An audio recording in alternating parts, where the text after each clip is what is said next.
El olor del café recién hecho llenaba la cocina. Rosa cortaba pan mientras la radio sonaba bajito, hablando del clima en Valencia. Era martes, y como cada martes desde hace años, preparaba el desayuno para todos. La tostadora saltó con un chasquido. Rosa colocó las tostadas en un plato de cerámica que había comprado en un mercadillo de Xàtiva hacía más de 2 décadas. Fue entonces cuando escuchó la frase: «Vamos a llevarte a una residencia», así, sin pausas, sin mirarla a los ojos, sin siquiera levantar la voz. Tomás lo dijo como quien comenta que va a bajar la basura. Rosa se quedó inmóvil con el cuchillo en la mano y el pan a medio untar.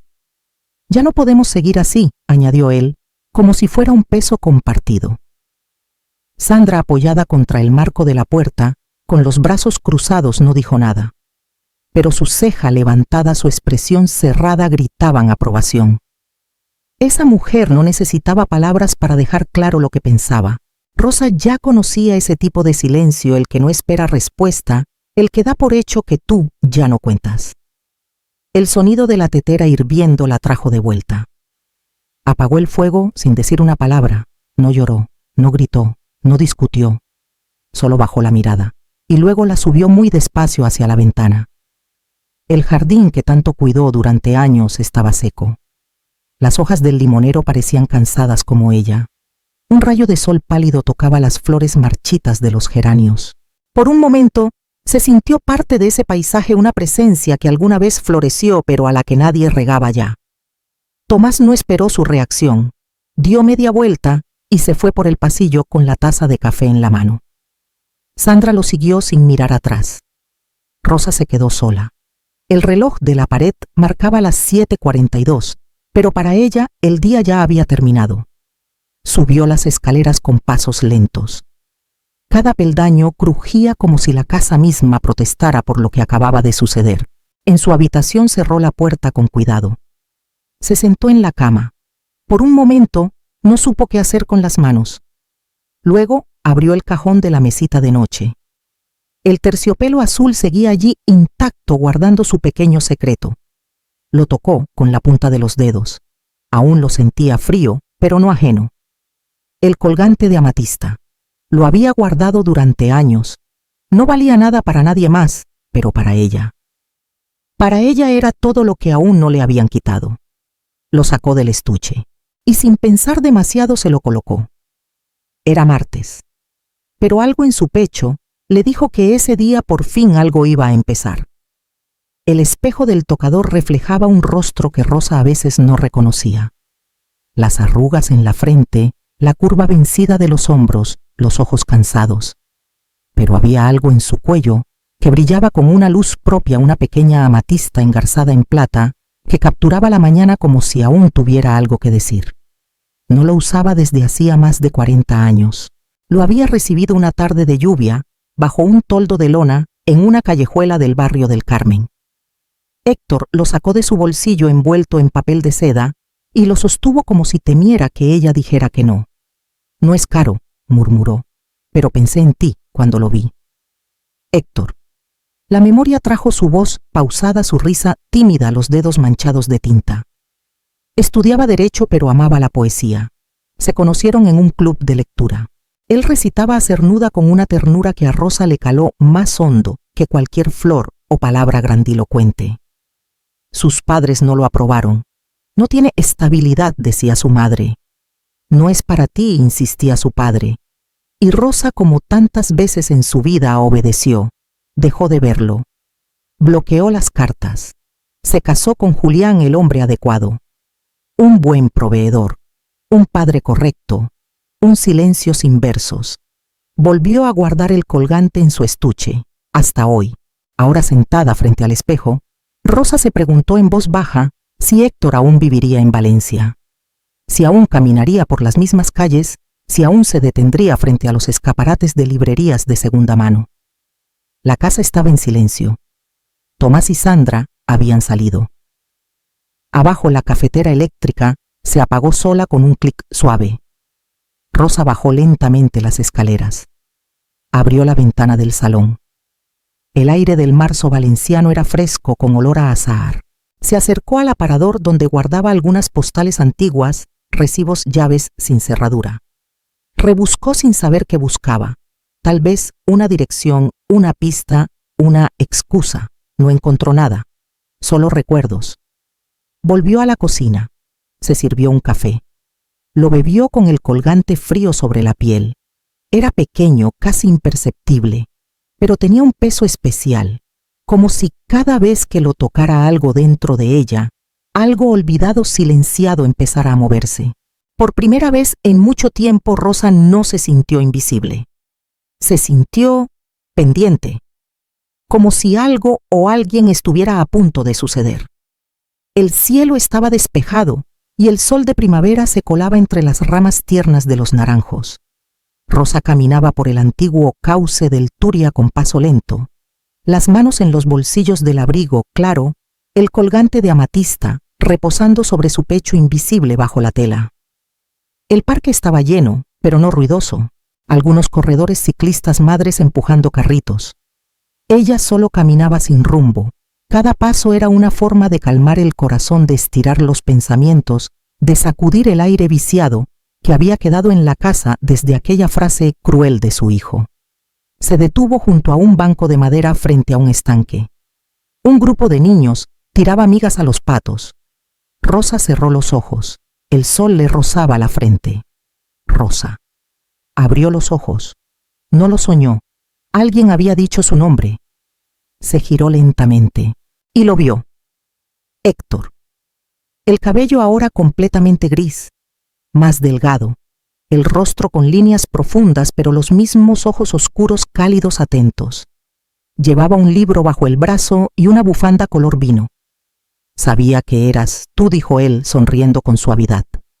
No sabía si acercarme. Rosa se llevó una mano al colgante. No porque él lo viera, sino porque lo sintió latir contra su piel.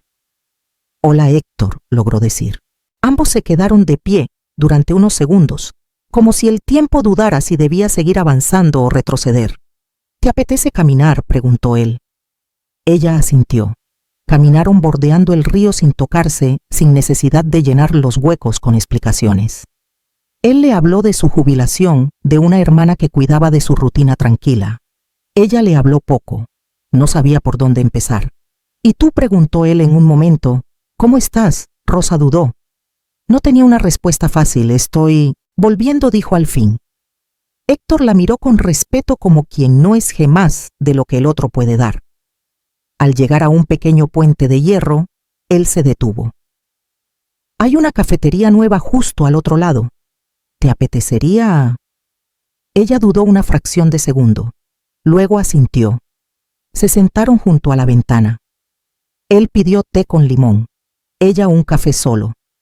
Compartieron un trozo de tarta de manzana como si fuera un ritual. Las manos no se tocaron, pero las miradas sí. No hablaron del pasado, ni de por qué no fue. No hacía falta. Al despedirse, él sacó un papel. Anotó su número. Por si algún día te apetece repetirlo, dijo.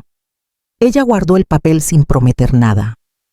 Volvió a casa antes del anochecer. Nadie preguntó dónde había estado.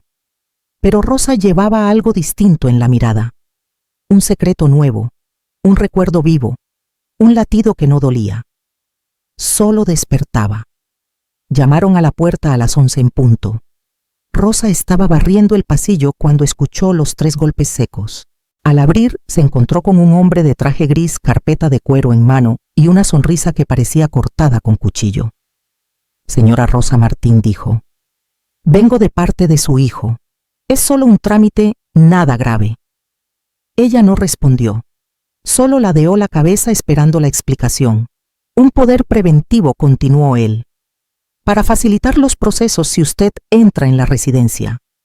Autoriza a su hijo a representarla en cuestiones administrativas. Lo típico, muy común. Le ofreció un bolígrafo. ¿Puede firmar aquí? Rosa no movió un músculo. ¿Puedo leerlo con calma?, preguntó aún con la escoba en la mano. Claro, pero no hace falta. Son términos estándar. Mire, aquí está su nombre, su dirección. Señaló los renglones con el bolígrafo con la paciencia de quien ha hecho esto 100 veces. Rosa lo tomó. no el bolígrafo o el documento. Lo leyó de arriba a abajo. No entendía todo, pero una frase le clavó frío en el pecho. Consentimiento irrevocable de representación legal. No voy a firmar, dijo, devolviendo el papel. El hombre se incomodó. ¿Estás segura? Es solo un procedimiento. No voy a firmar, repitió. Él dejó una tarjeta. Si cambia de opinión, puede llamarme. Cuando se fue, Rosa se quedó en el umbral, con el corazón golpeando fuerte pero sin temblar. Ese mismo día, mientras iba a por leche al supermercado del barrio, se cruzó con Adela, una vecina de su edad, siempre elegante, siempre informada. Le contó lo ocurrido en voz baja sin entrar en detalles. Adela le tomó la mano. Llama a Clara, le dijo.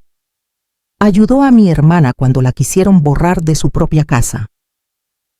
2 días después, en una cafetería discreta frente al mercado de Ruzafa, Rosa se sentó frente a una mujer de unos 40 y tantos, de cabello corto, gafas rectas y una expresión sin adornos. Clara. Pidieron café. Clara abrió una libreta, sacó un bolígrafo, pero no escribió. Solo escuchó. Rosa le contó lo básico, las frases, los gestos, los silencios. El colgante también, aunque eso no hiciera falta. ¿Tiene usted propiedades a su nombre?, preguntó Clara. Una casa. La de mi marido. Murió hace 5 años. La pusimos a nombre de los dos, pero luego Tomás me convenció de ponerla a su nombre para evitar trámites. Clara sintió lentamente. ¿Tiene cuentas a su nombre? Ya no. Todo está centralizado. Fue más práctico así. La abogada suspiró. Rosa está a tiempo, pero no mucho. Si firma ese poder, pierde el poco control que le queda. Si no quiere ir a esa residencia, si quiere decidir sobre su vida, necesita dejarlo claro. Legalmente. Rosa miró su café. No temblaba. ¿Por dónde empiezo?, preguntó. Clara sonrió. Por no firmar nada. Y por empezar a escribir su historia, no la que ellos quieren, la suya. Rosa sintió que por primera vez alguien no la trataba como una anciana, sino como una mujer con una vida aún por defender. La casa estaba en una calle tranquila del barrio de Benimaclet, rodeada de árboles viejos y murales de colores. No tenía cartel de residencia, ni rejas, ni pasillos fríos. Desde fuera parecía una casa cualquiera, y tal vez por eso Rosa sintió algo que no esperaba alivio. Leonor la recibió con un delantal de flores, las manos manchadas de harina y una sonrisa cálida que no pedía explicaciones. Pasa, Rosa. Aquí no pedimos razones para venir, solo ganas de estar. Entraron. En el comedor 3 mujeres pelaban naranjas entre risas. Una tarareaba una canción antigua. En el salón había libros, mantas tejidas, fotos en marcos de madera. Olor a café con canela. Ninguna televisión encendida. Leonor le mostró una habitación en la planta alta. Tenía una cama sencilla, una mesilla con lámpara de cerámica y una ventana con cortinas blancas que daban a un patio con limoneros. Aquí serías tú, sin etiquetas, sin horarios que no elijas. Si decides venir, esta sería tu habitación. Rosa se acercó a la ventana. Afuera una mujer regaba macetas mientras tarareaba bajito. El sol entraba tibio. Todo era silencioso, pero no muerto. ¿Y qué hay que pagar?, preguntó Rosa con cautela. Un poco, pero no en dinero, respondió Leonor. Aquí se paga con presencia. Participas si quieres. Cocinas un día, cuidas plantas otro. Lo importante es que no desaparezcas. Rosa se giró despacio. Y si una ya se siente medio borrada, Leonor se acercó. Entonces aquí pintamos encima. No para esconder, para recuperar. No hablaron más. Bajaron. Compartieron un té en el porche. Rosa no dijo que sí, pero lo supo. No tenía que decidir en ese instante, pero su cuerpo ya había respondido. Al volver a casa, Sandra estaba en el sofá, viendo una serie sin mirarla. Tomás no había llegado. La luz de la cocina era dura, blanca, casi hostil. Rosa fue a su habitación, cerró la puerta, abrió el cajón, tocó el colgante. Aún era ella. Y por primera vez en semanas sonrió sola. No había rabia, no había prisa, solo una certeza silenciosa. No se iría con gritos. se iría en paz. Y no sería una huida, sería una elección. La conversación no empezó con palabras, sino con el crujido del sobre la mesa del comedor. Tomás lo dejó allí mientras Rosa servía la sopa. Solo es para facilitar las cosas, dijo sin mirarla. No es una decisión, es una ayuda. Rosa se sentó, tomó la cuchara. No la alzó. Ya lo hablamos, dijo con voz firme. No voy a firmar. Tomás apretó los labios. Sandra desde el fondo del salón fingía leer una revista, pero no perdía ni una sílaba. Te estás dejando influenciar, murmuró él. Me estoy dejando escuchar, respondió ella. La cena fue en silencio. No hubo postre. Tampoco hubo despedidas. Esa noche Rosa preparó su bolso, con calma un par de mudas, su neceser, su cuaderno, el colgante. No dejó notas. No cerró con llave. Solo esperó a que amaneciera. A las 7 en punto, Héctor la esperaba frente al portal. No llevaba flores ni palabras grandes. Solo bajó del coche, le abrió la puerta y la miró como si ya supiera todo. Lista, Rosa asintió, no para todo, pero sí para esto. Condujeron en silencio. La ciudad despertaba, pero para Rosa era como si todo estuviera quedándose atrás, como si cada calle que dejaban marcara el final de una historia. Leonor las esperaba en la entrada de la casa. Tenía las mangas remangadas y la tetera humeando. Bienvenida a casa, Rosa. Ella entró. Respiró hondo. Era el mismo olor café pan tostado, algo limpio, algo tibio. Subió a su habitación. Dejó el bolso sobre la cama. Abrió la ventana.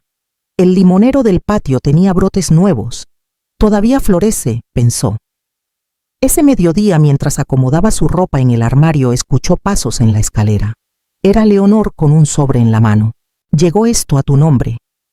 No tiene remitente. Rosa lo tomó. Era un sobre blanco simple. Lo abrió sin apuro.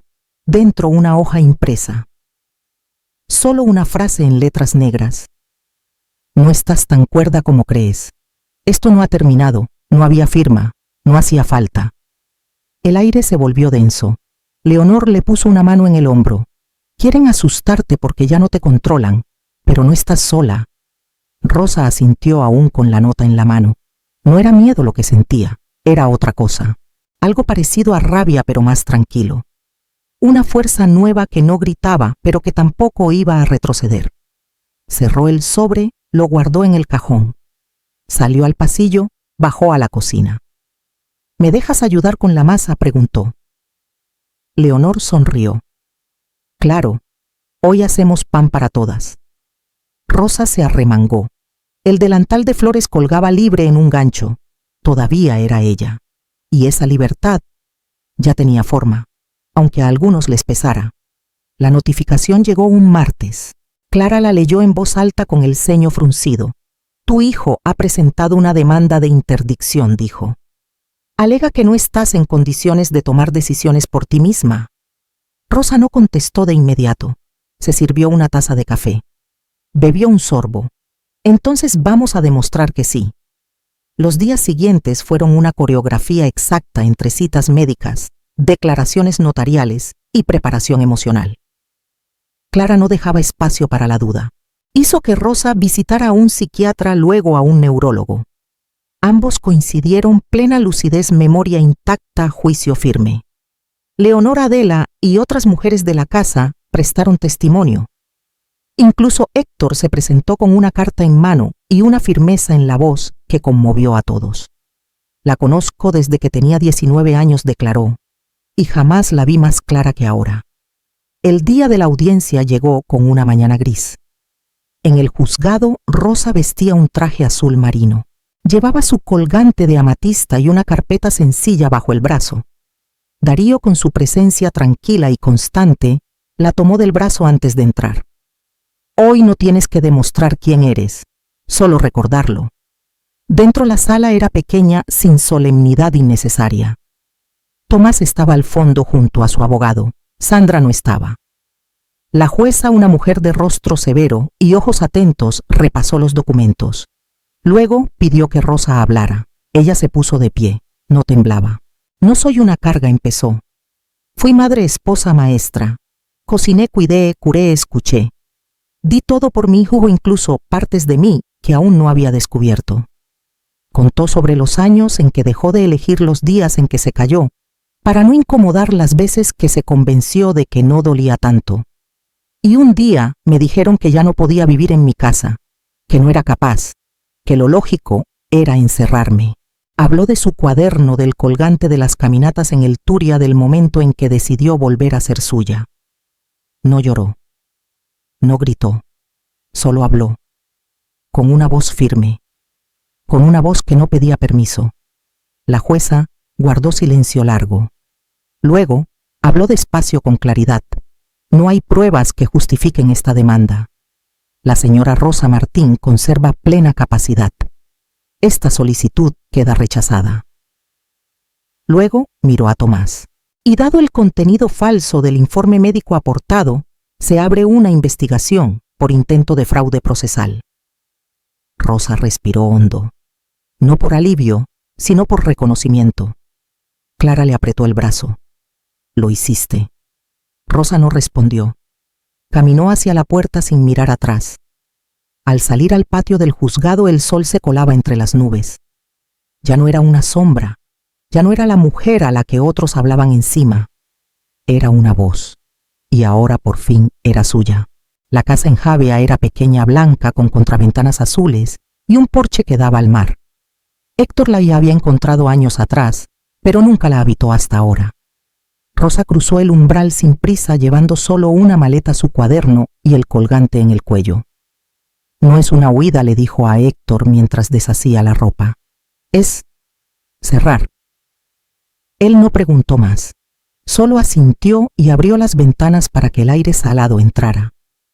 Pasaron los días sin sobresaltos. Caminaban por la playa al amanecer, cocinaban juntos, leían en silencio. Rosa escribía en su cuaderno cada tarde desde una silla en el porche.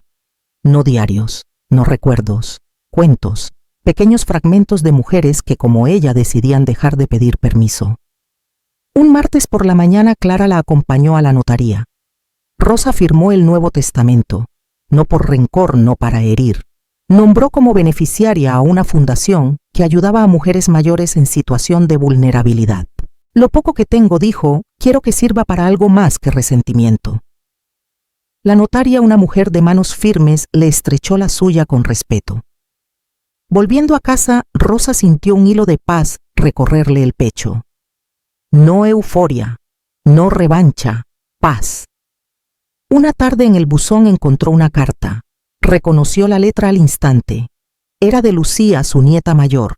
Decía que lo sentía, que ahora entendía, que su padre le había contado una versión que ya no sostenía, que si Rosa alguna vez pasaba por Valencia, le encantaría invitarle un café.